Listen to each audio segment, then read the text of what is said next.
What's a mook? A mook? What's a mook? I don't know. What's a mook?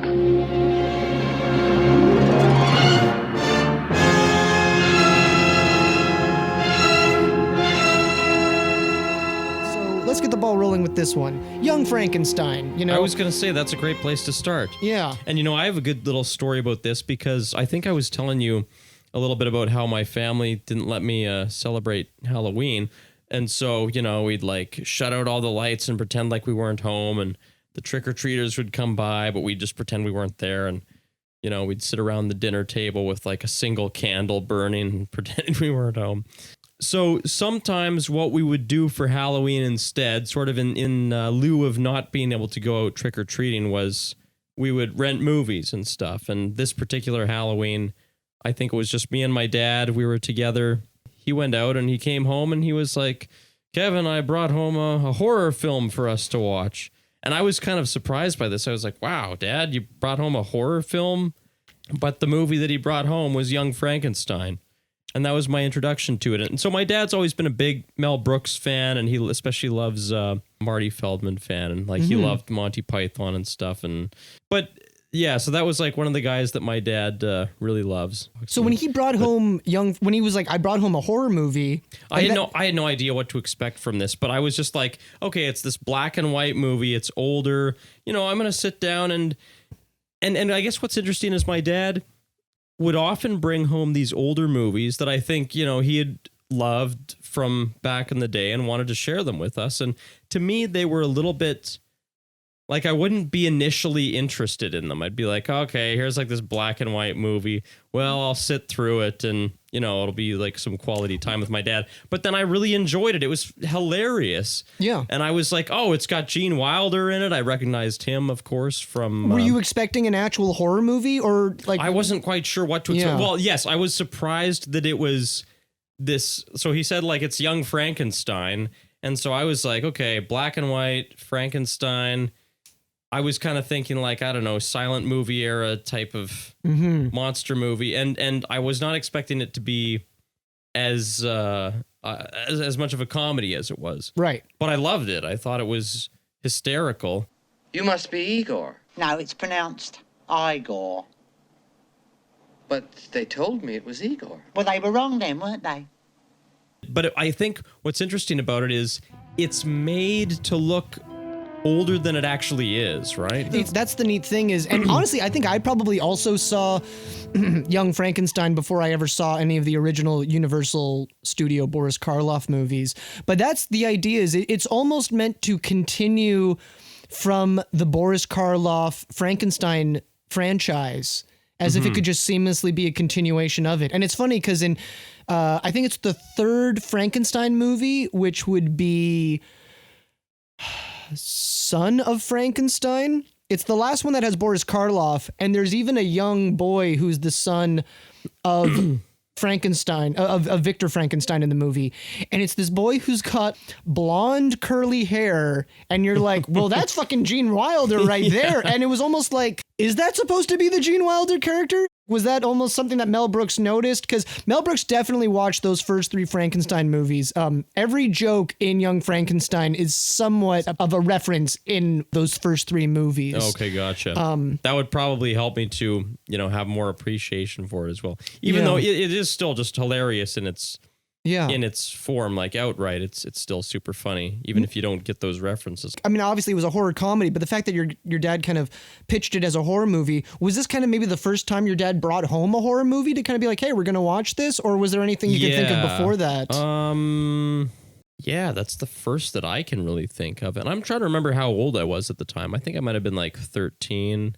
Yeah, maybe like 13 or something. Which is a great age. I mean, yeah, there's nothing in Young Frankenstein that I think would scare you at 13. I think it's a great movie, whether you've seen the original Frankenstein movies or not. Obviously, there's maybe certain jokes that might not make as much sense, but it doesn't ruin the movie. Like, there was even some jokes that I didn't get until, say, I saw Son of Frankenstein, and then I'm like, oh, I picked up on a few new things, but the jokes are done in such a way where even if you don't know the reference, it still works and makes sense. The only real thing I can think of with the third Frankenstein movie that references in Young Frankenstein is there's that inspector character.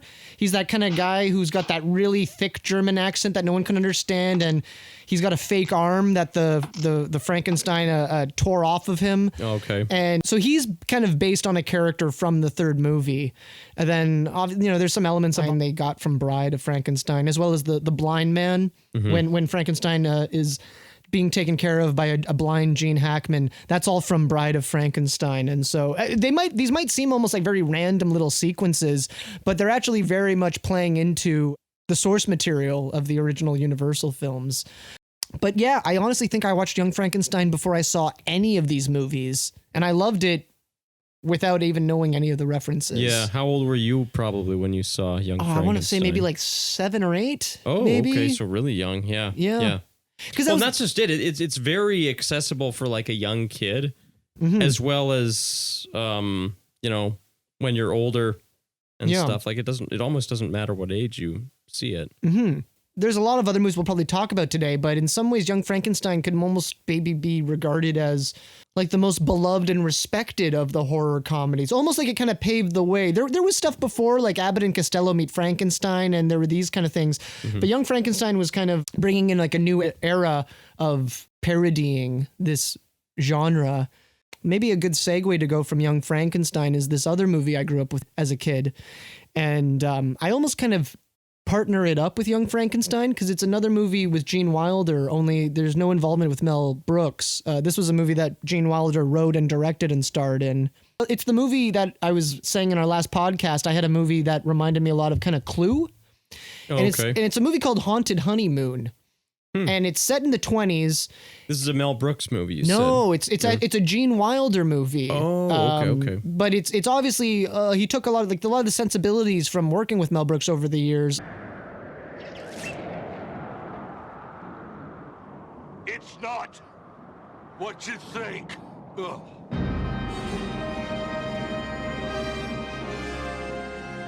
Well, it's partly what you think, but oh, it's so complicated. Ugh.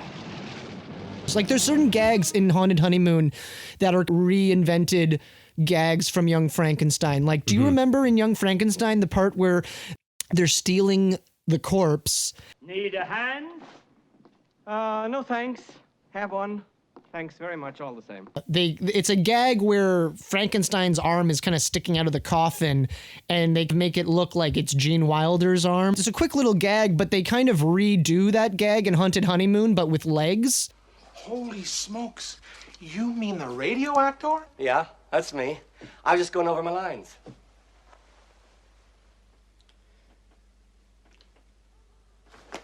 Murderer! I'm assuming that both of those movies must have been Gene Wilder gags because he recreates it later on. And I have to admit, Haunted Honeymoon is not the classic that Young Frankenstein is.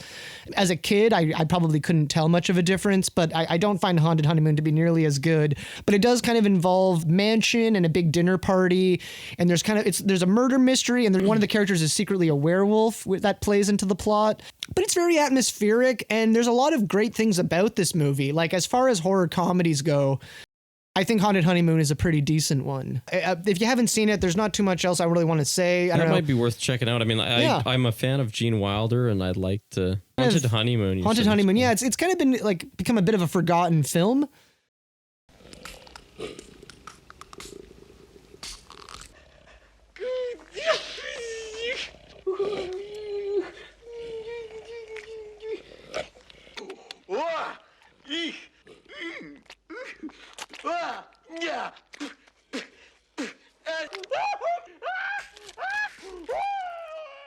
Yeah, it stars Gene Wilder and Gilda Radner, famously from Saturday Night Live, and was his wife. They're in it together. Dom DeLuise is in the movie, and he's in drag, and he plays like the great aunt of Gene Wilder. So you don't see a lot of movies where Dom DeLuise is in drag.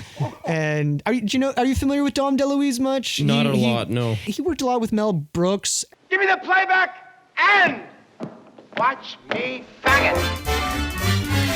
Throw out your hands, stick out your tush. I'm a big fan. I think Dom DeLuise is hilarious still, and I love a lot of the stuff he did with Mel Brooks back in the day. Haunted Honeymoon isn't probably one of his funnier characters, but I don't know, if you get a kick out of seeing people in drag, I guess you'll enjoy that. Also, I just think the 80s was a really good time, not just for horror movies in general, but there was a lot of horror comedies that came in the 80s. Yeah, yeah.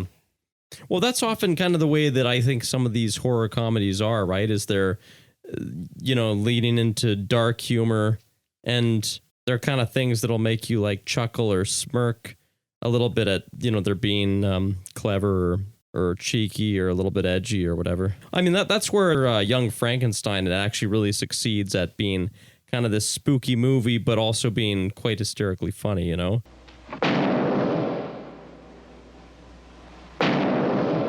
What knockers? Oh, thank you, Doctor. Where you do laugh out loud. Yeah. And maybe that's why it's like the blueprint comedy horror film, Mm-hmm. I think at that time when Young Frankenstein came out, which was like 1974, there wasn't like a ton of spoof movies I could think of where they were kind of like, we're really focusing on a particular movie or franchise to spoof. Yeah. And then, after that, Mel Brooks started doing that with other movies too. I mean, I guess Blazing Saddles was kind of that for the Western genre. I don't know if you're aware, Mel Brooks actually made a spoof movie that spoofs Alfred Hitchcock films. It's kind of... What's it called? It's called High Anxiety. It's one of the forgotten Mel Brooks movies. Like, a lot of people just... It never gets kind of lumped in with Spaceballs, or even Dracula Dead Loving It, I'd say, is more well-known than High Anxiety. And maybe the problem is that, you have to watch, you don't have to watch like all the Hitchcock movies, but you'd have to watch like the really familiar with the really like iconic, famous ones, right? Yeah. Like Rear Window, The Birds, Psycho, Vertigo. If you kind of North by Northwest, I've watched all those. Yeah, when you are aware of what they're parodying, it's actually got some pretty clever stuff in it. Yeah, High Anxiety. That might be worth checking out sometime. Actually, Cloris Leachman returns. Frau Brooker. She's one of the main characters in Young Frankenstein, but she's kind of like the woman who's been looking after the castle when they all show up. She's the one where every time she says her name, the horses jump. I am Frau Blucher. Oh, yeah, fuck. Okay, that's bringing back some memories. Yeah. She plays an even more like unflattering character in High Anxiety. She's basically Nurse Ratched from One Flew Over the Cuckoo's Nest, but they made her like, they give her like almost like a mustache. Like, she can be really attractive when she's done up. She's very open to making herself look hideous for the sake of comedies. I think that's actually a thing that comedic actresses enjoy, is doing crazy costumes and, not being like beautiful or flattering.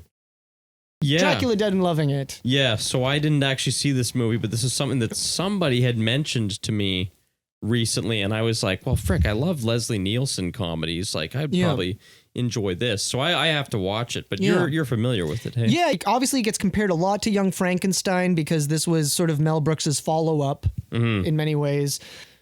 The more Dracula movies you've seen, the more you might appreciate this movie, but the only ones that I feel you'd really need to see would be the original Bela Lugosi Dracula and Bram Stoker's Dracula. If you see those two movies, you're pretty much good. You don't need anything else. Yeah. And probably more so the Bela Lugosi one. So this is like, it's a horror comedy, but is this like kid-friendly sort of movie, or is it more like for an adult audience? I mean, other than the fact that every Mel Brooks movie is loaded with sex jokes. Right. But I mean, so was Young Frankenstein, right? So... Yeah, I mean, even like Spaceballs has like some... My thing is, as a kid, you either don't get the joke or you do. So if you get the joke, you were old enough for it. And even if you do like sort of get the joke, your exposure to sort of some of those sexual things, it's not like scarring to you. It's technically Mel Brooks's last movie.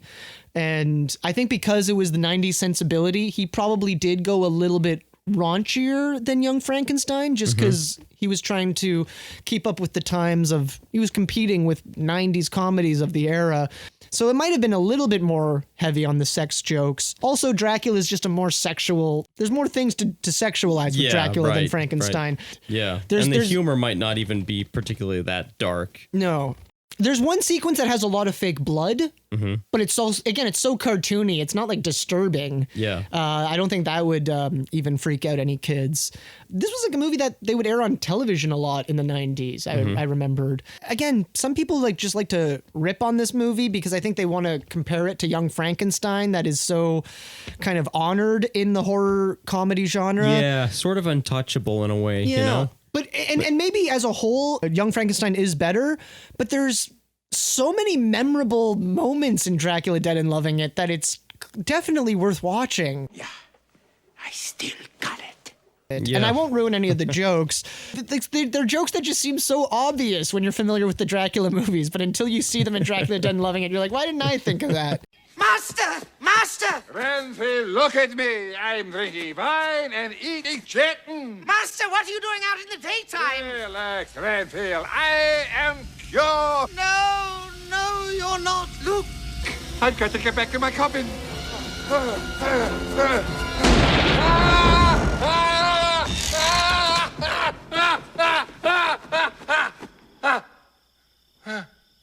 It's night time. I was having a daymare.